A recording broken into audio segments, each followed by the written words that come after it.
everyone. Welcome back to Be Fluent in English with Luna and Elio. We're absolutely thrilled you're joining us today. You know that feeling when your chest gets tight, your thoughts start racing, and the world just feels heavier? Maybe it happens before a big meeting, or when you're lying awake at 3 a.m. staring at the ceiling. Maybe it's just a constant, low hum in the background of your day. That feeling has a name.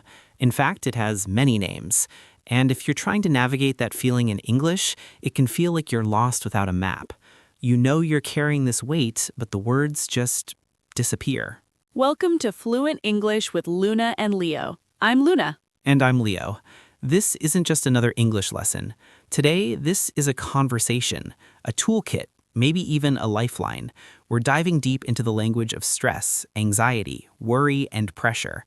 We're going to give you the vocabulary, not just to name what you're feeling, but to explain it, to ask for help, and to finally feel understood. Because here's the truth. Mental and emotional health are part of language fluency. Being able to say, I'm fine is one thing. Being able to say, actually, I'm struggling, and here's why, is a superpower. It's a superpower of connection, of self-care, and of authenticity.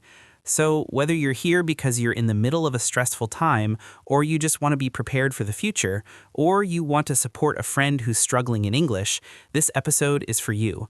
We're going to cover everything, from the subtle difference between stressed and anxious, to the intense vocabulary of burnout and panic, to the gentle phrases of support and coping. Before we go any further, we want to ask you something directly. Just take a second, pause, and check in with yourself. How are you actually feeling in this very moment? Tired? Calm? A little on edge? There's no right answer, just notice it. And if a word comes to mind in your native language, hold on to it.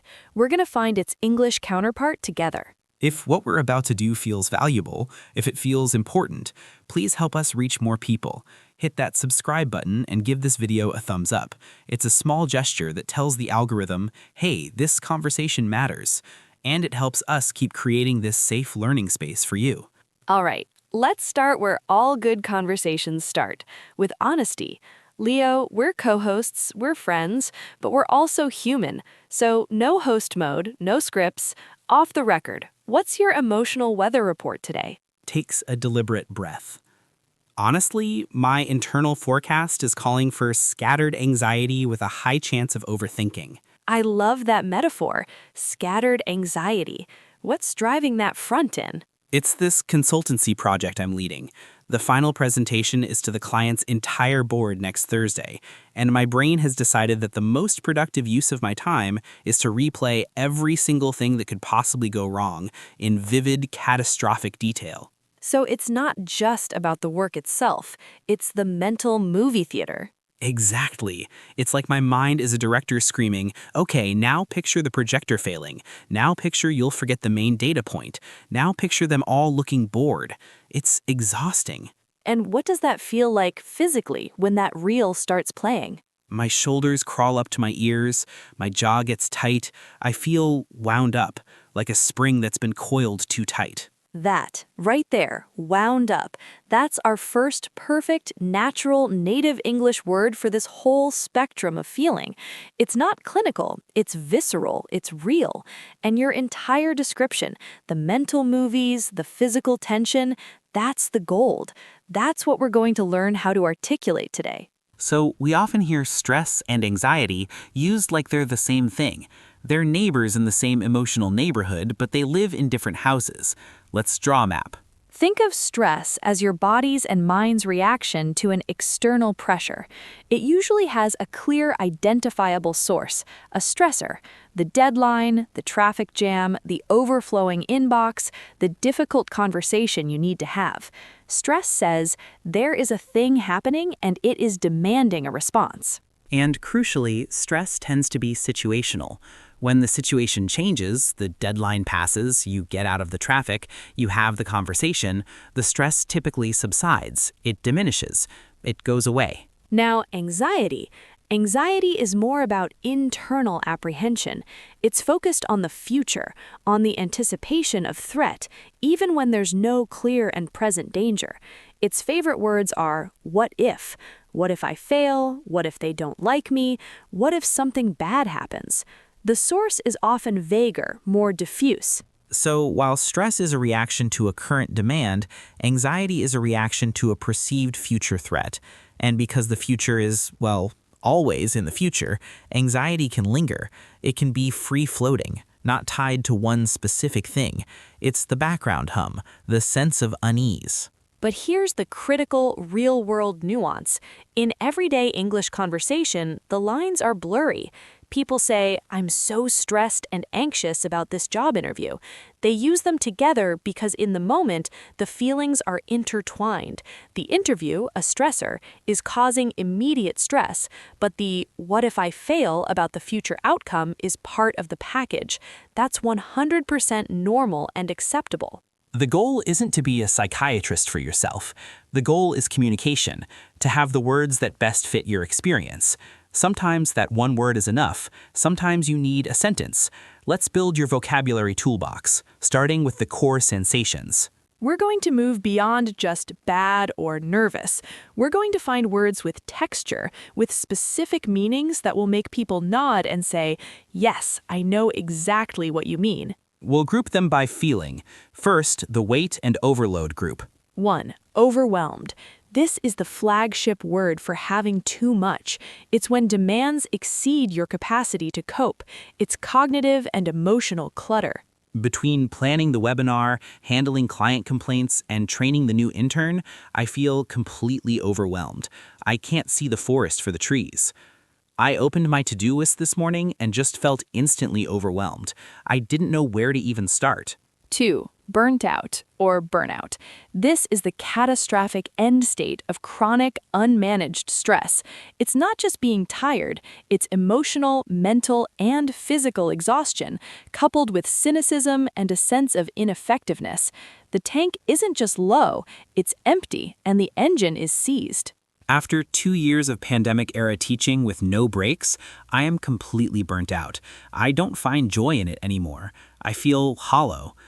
The constant high-stakes environment led to total burnout. I had to take a 6-month sabbatical just to recover. 3. Under pressure. This specifies the source of the weight. It's the stress that comes from expectations, from others, your boss, family, or from yourself. I'm under immense pressure to hit these sales targets this quarter. My job might depend on it. There's a lot of pressure on me to be the first in my family to graduate. I don't want to let anyone down. Quick gift, native speaker trick, the ED versus ING switch. Here's a tiny, powerful grammar hack that natives use intuitively. It's the difference between ED adjectives, stressed, overwhelmed, worried, to describe how you feel. The feeling is happening to you. This situation is overwhelming. The situation has the quality. I feel overwhelmed. I am experiencing that feeling. Use ING, stressing, overwhelming, worrying, to describe the situation or thing causing the feeling. My job is incredibly stressful. The job has the quality. I am stressed. I am experiencing it.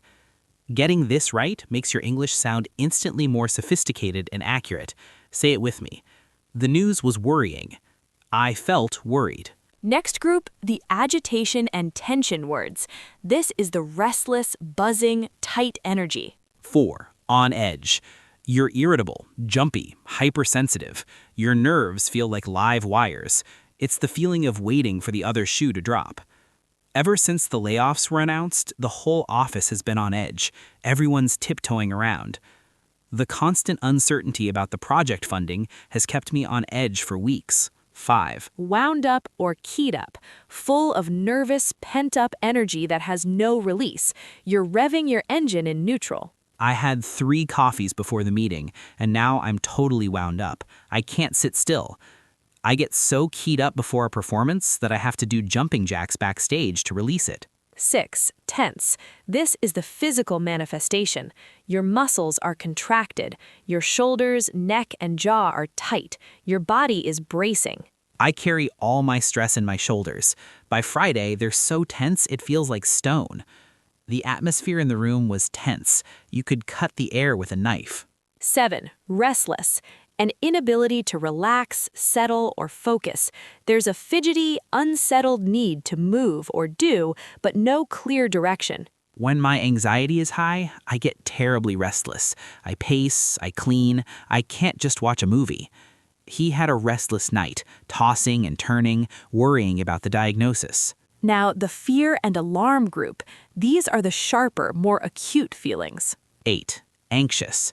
The classic word for that worried, uneasy, apprehensive feeling about the future. I feel anxious about flying. It's not the crashing, it's the feeling of being trapped. She's been feeling anxious about her son moving across the country. 9. Nervous. Similar to anxious, but often more tied to a specific imminent event.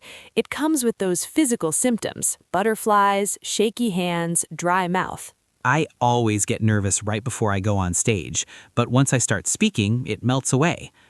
Are you nervous about the surgery tomorrow? 10. Panicked or having a panic attack. This is the emergency siren. Sudden, overwhelming, intense fear or dread,